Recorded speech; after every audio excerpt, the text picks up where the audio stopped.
sifat dan kepercayaan bahawa apa yang diputuskan oleh Mahkamah Persekutuan itu dia merupakan perkara yang dianggap mengikat dengan izin binding Tan Sri Yang Dipertua, maka sebab itu berlaku apa yang sebagaimana yang telah disebutkan. Walau bagaimanapun, sebagaimana yang telah Yang Berhormat Puchong sebutkan sebentar tadi, bahawa apa sekalipun ialah hal yang kita telah persetujui bersama, dalam arti kata lebih-lebih lagi pada hari kita mengangkat sumpah sebagai ahli Yang Berhormat di Dewan, semuanya sekali. Bahkan saya tertarik ada 2-3 rakan-rakan yang mengangkat sumpah dengan gaya dan cara tersendiri. Yang Berhormat Kepung ada malam ni? Tak ada. Yang Berhormat Kepung angkat sumpah dengan menghafal, sebab membayangkan lamanya Yang Berhormat Kepung dalam Dewan boleh hafal pun, ya, dengan mengatakan bahawa beliau memelihara dan juga untuk melindungi dan juga mempertahankan Perlembagaan Persekutuan. Saya melihat bahawa ini keyakinan semua sekali ahli Yang Berhormat selepas mengangkat sumpah layak untuk kita berada dalam Dewan yang mulia ini. Maka kita mendukung daripada Perlembagaan Persekutuan yang kita pegang dengan kukuh dan juga Perlembagaan Persekutuan yang menjadi kepersetujuan bersama baik di pihak sebelah sana dan juga yang berada di sebelah sini. Terima kasih, Tan Sri. Izinkan saya, Menteri, sedikit saya berkenaan dengan isu ini. Yang Berhormat Menteri, saya berterima kasih kerana Yang Berhormat Menteri nampaknya fluent ataupun tahu apa undang-undang yang terbabit. Tapi Yang Berhormat Menteri dapat bersetuju bahawa bila kita tarik balik bil yang telah pun dibentangkan tersebut, ianya tidak menyelesaikan masalah. In fact, it creates a bigger problem, Tan Sri. Kerana kita ada masalah pada dasarnya dari segi pentasfiran Federal Constitution. Jadi, the withdrawal of the bill itself, Tan Sri Speaker, doesn't solve the problem. In fact, it makes it worse. Kerana sekarang kita ni really kita tidak tahu apa sebenarnya keadaan, dan ini adalah satu perkara yang with respect, it affects a lot of people. Jadi soal yang saya bangkitkan sebagai ahli parlimen, saya nak tanya kepada kerajaan, what do we do now? Bil ini telah pun ditarik balik, tetapi keadaan undang-undang masih still not certain. Jadi saya nak sebagai ahli parlimen, dan saya rasa semua di sini juga akan setuju, we have to solve it. Jadi saya minta kepada Yang Berhormat Menteri, what is the plan of kerajaan untuk kita dapat menyelesaikan masalah ini. Terima kasih. Tan Sri Yang Dipertua, sebagaimana yang telah kita perjelaskan tadi, saya sebutkan awal tadi, bahawa kita telah bersetujui bahawa kita mendukung perlembagaan negara yang telah kita lafazkan di dalam Dewan ini, bahkan termasuk yang berada di luar sana. Kita juga menyebut bahawa apabila sesuatu pertikaian yang berlaku di antara rakyat Malaysia, maka kita menggunakan mekanisme yang terbaik dan keputusan yang terbaik adalah melalui sistem mahkamah. Jadi saya melihat bahawa kita mendukung kedaulatan negara, dalam masa yang sama juga kita harus memegang bahawa mahkamah adalah keputusan yang terbaik di dalam melakukan keputusan pada penafsiran yang bersifat undang-undang. Jadi pada perkara saya melihat bahawa kedua-dua pihak harus berlapang dada, terbuka hati untuk apabila berlaku pertikaian, maka mahkamah menjadi tempat rujukan dalam menentukan keputusan yang dibuat. Sebab ini untuk tujuan kebaikan. Sebab saya yang berada di sebelah sini dengan Yang Berhormat yang berada di sebelah sana, bukan tujuan kita untuk kita berkelahi, bukan untuk kita bermasam muka, untuk kita saling tuduh-menuduh, tetapi kita ingin melihat keharmonian itu dapat berjalan dengan baik. Jadi dalam menjaga keharmonian itu, saya melihat bahawa kerajaan berpandangan bahawa mahkamah adalah tempat terbaik bagi menyelesaikan sesuatu pertikaian di antara dua pihak. Baik. Terima kasih Yang Berhormat Menteri. Last isu berkenaan dengan ini, saya berhubungan kalau boleh Yang Berhormat Menteri. Yang Berhormat Menteri, sebab saya bangkitkan isu ini adalah kerana apabila saya lihat sebenarnya apabila bil rang undang-undang yang it was tabled before, yang dibentangkan, saya baca melalui surat khabar, saya dapat tahu bahawa sebenarnya terdapat banyak daripada anggota dalam kabinet yang tak setuju. Dalam kabinet. Jadi ianya menunjukkan bahawa sebenarnya dalam kerajaan pun tidak ada persetujuan kepada apa yang sebenarnya dibentangkan. This is the reason why I rise. Ya? So kalau kita nak tarik balik bil tersebut untuk menunjukkan kepada orang awam bahawa tak apa, kita akan tarik balik kerana kabinet tak setuju. Tapi di dalam Dewan pula kita kata tak apa, kita kembali kepada kes Subhashini yang comes back to the same position.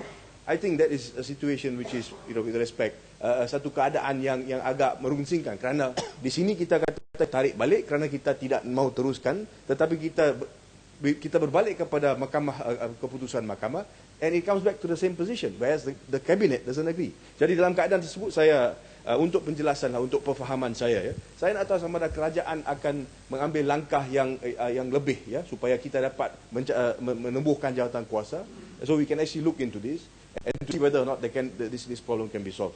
Yang Menteri. Jalan. Saya jawab ini minta apa tu Kuala Selangor ya? Tanjung Karang. Tanjung Karang. Tanjung Karang kita maaf. Tanjung Karang lepas tu Tereh. Ya, terima kasih. Saya nak cakap pasal isu yang sama. Pertama sekali saya ucapkan tahniah kepada Muhammad Menteri yang telah memberikan penjelasan yang cukup jelas mengenai keputusan mahkamah dan dah jadi satu presiden Datuk Speaker dalam negara kita. Apabila ada satu keputusan mahkamah dibuat, selalunya kita akan pindah undang-undang atau perlembagaan yang berkaitan, because when the court make decision, dia yang interpret the law.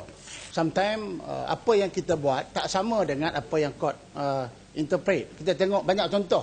For example dulu macam tafsiran prima facie sebagai contoh. Bila benda itu jadi tidak tepat, terpulang kepada mahkamah buat keputusan, akhirnya kita pindah undang-undang kita memberikan tafsiran yang tepat mengenai prima facie sebagai contoh. Hanya saya nak jelaskan kepada Yang Amat, kalau itulah hujah yang berhormat tadi, bahawa mahkamah dah buat keputusan mengenai tafsiran parents ini merupakan sembilan dan sebagainya, saya nak tanya mengapa bil ini ditarik balik? Adakah bil ini ditarik balik kerana desakan oleh pihak-pihak tertentu?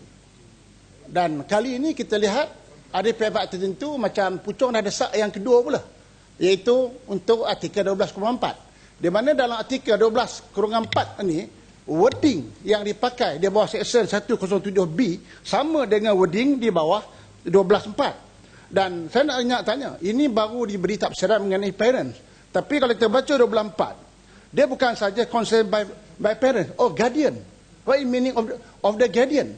Jadi dia akan nanti benda ini akan terus menjadikan hujah, dan kalau tidak kita tangani dan kerajaan tidak betul-betul firm dengan keputusan ini, maka ialah macam Puchong kata, ada pihak tertentu yang akan mengambil kesempatan menimbulkan isu-isu yang boleh menimbulkan sentimen di antara kaum. Soalan saya ialah, adakah kerajaan akan bertindak tegas, berdiri tegas bahawa apa juga dasarkan yang dibuat, ini tidak akan menjejaskan artikel 12.4, yang mana 12.4 ini jelas bahawa telah termaktub dalam perlembagaan, dan inilah yang kita gunakan selama ini. Adakah kerajaan akan menerima cadangan tubuh jabatan kawasan nak kaji pula perlembagaan 12.4 ini? Jadi itu saya nak dapat supaya kita jelas perkara yang dibangkitkan. Jadi itu yang pertama. Yang pertama kita mengapa bil ini ditarik balik. Okey, terima kasih.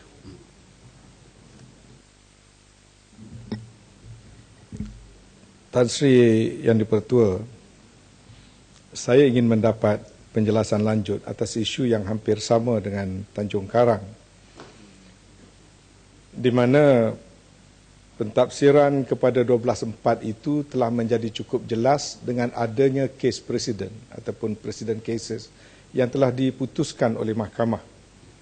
Dan dalam versi bahasa Melayu, perlembagaan kita dengan jelas menyebut bagi seseorang yang berumur di bawah 18 tahun, agama hendaklah ditetapkan oleh ibu atau bapa, maknanya singular, atau guardian.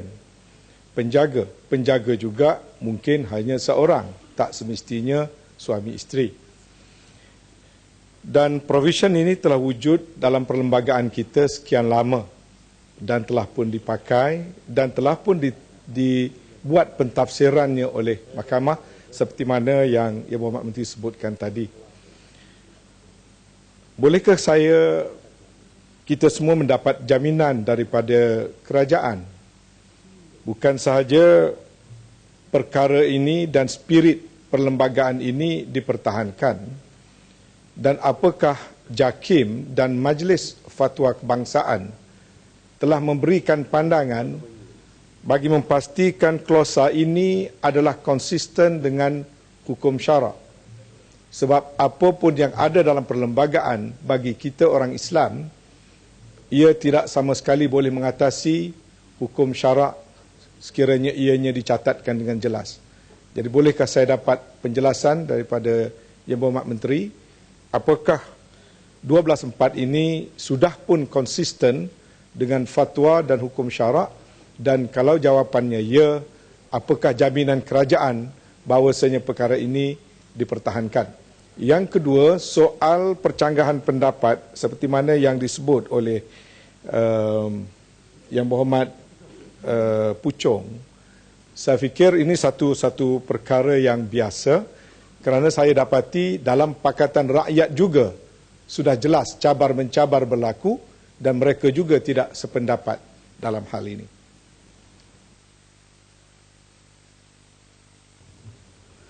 Tan Sri Yang Bertuah, terima kasih kepada Tanjung Karang, terima kasih kepada Tereh, kepada Puchong yang telah pun membahaskan yang soalan-soalan tambahan pandangan dalam persoalan untuk pertukaran agama, khususnya bagi bawah 18 tahun yang belum mencapai melebihi umur tersebut, yang ditentukan oleh parents yang ada dalam peruntukan di bawah perlembagaan perkara 12.4, perlembagaan negara. Yang pertama saya ingin penjelaskan bahawa sejauh sekarang kita mempunyai pegangan dan juga keyakinan yang begitu kukuh dan mantap kepada perlembagaan negara, dan kita berpegang kepada perlembagaan tersebut, dan sebarang berlaku pertikaian ianya adalah merupakan perkara yang saya setuju dengan Ketereh sebutkan tadi bahawa ini pendapat-pendapat yang berbeza. Jadi apabila pandangan dan pendapat yang berbeza ada percanggahan, dan dalam konteks negara kita Malaysia, mahkamah adalah pemutus yang terbaik dalam menentukan pertikaian tersebut. Berbalik kepada persoalan yang berkaitan dengan 12.4 ini dah termaktub dalam perlembagaan dan kemudian memerlukan penghuraian kepada mahkamah. Yang Berhormat Tanjung Karang telah menanyakan bahawa kenapa ianya ditarik balik. Kita melihat sebenarnya RUU 2013 adalah hasil daripada kita mengemukakan Akta 505 pentadbiran agama Islam wilayah-wilayah persekutuan yang telah pun terbina pada sejak tahun 1993, dan di sana ada memerlukan kepada pindaan-pindaan yang oleh kerana pindaan-pindaannya agak besar, maka ianya diwujudkan dalam erti kata pindaan rang Undang-Undang 2013. Namun oleh kerana melihat kepada kebijaksanaan yang lebih baik, maka kita menarik balik. Bukan soal hanya sekadar mengambil kira tekanan, tetapi bukan soal itu menjadi persoalan pokok, tetapi mengambil kira keperluan-keperluan untuk semua pihak kita mengambil, mendengar dan juga mengambil perkiraan kepada semua keadaan, maka kita tarik balik kerana supaya agar ianya dapat disusun dengan lebih baik di masa hadapan.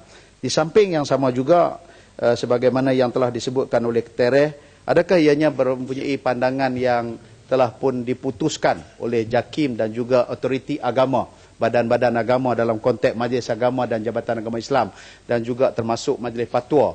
Kita sebutkan kewujudan 12.4 ini adalah seiring dan juga selaras sebagaimana yang ditindaki oleh pihak-pihak agama dan Jabatan Agama Islam. Jadi inilah pegangan yang kita pegang pada saat dan ketika ini. Namun saya memahami bahawa ianya masih lagi memerlukan kepada suatu kesabaran yang tinggi daripada semua pihak, melalui satu ketenangan yang baik untuk kita mencari penyelesaian supaya hal-hal yang berbangkit daripada perkara 12.4 ini diputuskan penerimaannya oleh pihak mahkamah. Tan Sri Yang Bertuah, saya mohon izin untuk meneruskan. Yang Berhormat Marang minta kerajaan melihat semula kuasa untuk mengambil tindakan ke atas ajaran Qadiani sebagai usaha memperkasakan Islam. Kerajaan melalui Muzakaratan Kuasa Fatwa Majlis Kebangsaan bagi Hal Ehwal Agama Islam Malaysia kali ke-8 yang bersidang pada 24 hingga 25 September 1984 telah membincangkan penyelewengan-penyelewengan Qadiani ataupun Ahmadiyah. Muzakarah telah memutuskan bahawa kumpulan ini terkeluar daripada Islam dan tidak boleh menerima apa-apa hak sebagai seorang Islam di bawah pewarisan dan juga termasuk perwalian dan selainnya. Oleh yang itu, Mahkamah Syariah tidak punya bidang kuasa dalam menangani isu tersebut, memandangkan bidang kuasa Mahkamah Syariah adalah terhad kepada orang Islam sahaja. Yang Berhormat Marang juga menyarankan kesalahan rasuah dimasukkan dalam undang-undang syariah. Sebagaimana ahli Yang Berhormat sedia maklum, jenayah berkaitan rasuah telah diperuntukkan dalam Akta Suruhanjaya Pencegahan Rasuah Malaysia 2009 Akta 694, dan merupakan bidang kuasa persekutuan sebagaimana yang dibentukkan dalam butiran 4(F) senarai 1 jadual ke-9 Perlembagaan Persekutuan. Justru sekiranya jenayah tersebut diletakkan di bawah undang-undang syariah akan berlaku konflik bidang kuasa antara persekutuan dan juga negeri.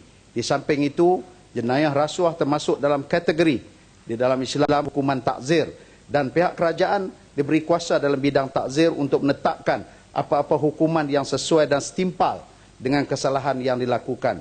Hukuman atau penalti bagi kesalahan memberi atau menerima rasuapan apabila disabitkan boleh dipenjarakan selama tempoh tidak melebihi 20 tahun dan didenda tidak kurang daripada 5 kali ganda jumlah atau nilai suapan yang menjadi hal perkara kesalahan itu jika suapan itu dapat dinilai atau berbentuk wang atau RM10,000 mengikut mana-mana yang lebih tinggi. Sebagaimana yang ditentukan dalam Seksyen 24 Akta 694, dalam hal ini jelas menunjukkan bahawa hukuman bagi jenayah rasuah adalah lebih tinggi berbanding dengan hukuman yang boleh dilaksanakan di bawah undang-undang syariah yang berkuat kuasa di negara ini sekarang. Tan Sri Yang Di-Pertua, Yang Menteri, minta maaf dulu. Sini Yang Menteri. Ya. Kalau boleh saya cadangkan, nanti ada bantahan daripada Yang Berhormat. Kalau jawapan yang akan disebut oleh Menteri itu, Yang Berhormat yang bertanya tidak dalam Dewan, boleh saya cadangkan untuk dijawab secara bertulis saja. Boleh? Untuk menjabat masa. Saya ingin mengucapkan terima kasih banyak kepada Tan Sri Yang Di-Pertua kerana ingin memberi laluan kepada 5 lagi rakan-rakan menteri yang akan membentangkan jawapan mereka, penggulungan mereka. Oleh yang demikian, Tan Sri Yang Di-Pertua, saya rasa inilah sahaja perkara yang telah dibangkitkan oleh ahli yang berhormat mengenai hal ehwal Islam yang sempat saya jawab dan yang tidak sempat akan saya jawab secara bertulis, dan perkara tersebut telah dicatat dan akan diambil tindakan sewajarnya oleh Jabatan Perdana Menteri, khususnya agensi-agensi yang berkaitan. Terima kasih Tan Sri Yang Di-Pertua. Assalamualaikum warahmatullahi wabarakatuh. Persidangan.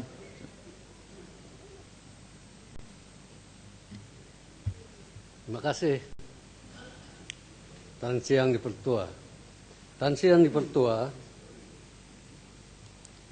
di samping saya mengucapkan berbanyak-banyak terima kasih kepada semua ahli-ahli